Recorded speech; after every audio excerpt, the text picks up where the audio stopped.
The UN Secretary General recently announced that bacterial resistance poses a fundamental threat to human health, development, and security. The resistance occurs when bacteria change certain aspects about themselves that render current drugs less effective or useless to combat their growth. In order to develop new and effective antibiotics, it is necessary for scientists to understand the minutiae of bacterial gene regulation. Let's take a step back and examine bacterial genetics. Genes are expressed largely through the process of protein synthesis, which begins with the molecule deoxyribose nucleic acid, also known as DNA. DNA is the primary storage for genetic information. It is a double-stranded molecule shaped much like a twisted ladder. DNA is made up of subunits called nucleotides. The rungs of the ladder are the nitrogenous bases that occur in a special order.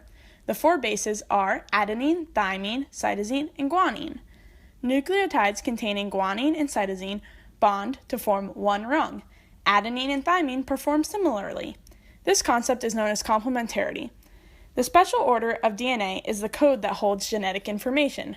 Most of the genes found within DNA code for proteins. However, DNA cannot be used to directly synthesize proteins. Instead, messenger ribonucleic acids, or mRNA for short, are used to carry the message encoded by DNA to the ribosomes. Messenger RNA is created in a process called transcription. DNA is unwound and a transcription bubble forms. Within this bubble, a template strand of DNA is used to create a new strand of messenger RNA, complementary to it.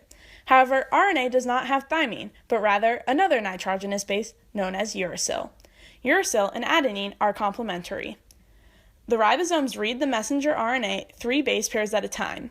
Each group of 3 base pairs is called a codon. The order of the codons calls for differing amino acids to be arranged and a protein is created. This process is called translation. Now that we've reviewed the flow of genetic information within bacteria, we can address the subject of this video, bacterial small RNA. Bacterial small RNA, or sRNAs for short, function as regulators of gene expression. They are non-coding RNAs ranging from 50 to 500 nucleotides long that alter if and how the messenger RNA is read by the ribosome. There are multiple types of small RNA, but most affect gene expression at the level of translation. True antisense sRNAs, as they are called, are completely complementary to a region of mRNA. The antisense sRNA and mRNA are encoded on the same region of complementary DNA strands. Antisense sRNA regulate translation by base pairing with the target mRNA's leader region, where the ribosome would usually bind. With the sRNA already bound there, the ribosome can no longer bind to and read the mRNA. The gene is no longer expressed. This could be likened to someone asking your crush to the school dance before you get the chance to. There is another type of sRNA that affects gene expression by base pairing to the mRNA, but this type only has limited complementarity to the mRNA. These sRNAs are not encoded at the same location of DNA, so they are able to modulate the activity of multiple mRNAs. sRNAs with limited complementarity are similar to eukaryotic microRNA and RNA interference, if you are familiar with that process. However, they differ in how they are generated and where they pair with the mRNAs. sRNA are usually transcribed as a single entity of around 100 nucleotides long, and unlike microRNA, do not undergo post-transcriptional processing where they are made shorter.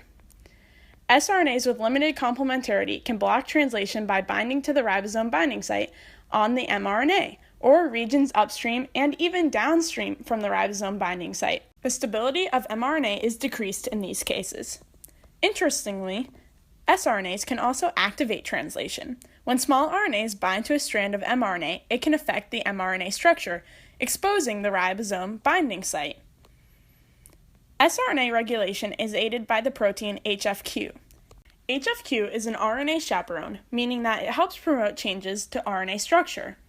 HFQ binds to both sRNAs and mRNAs, stimulating the pairing of the two.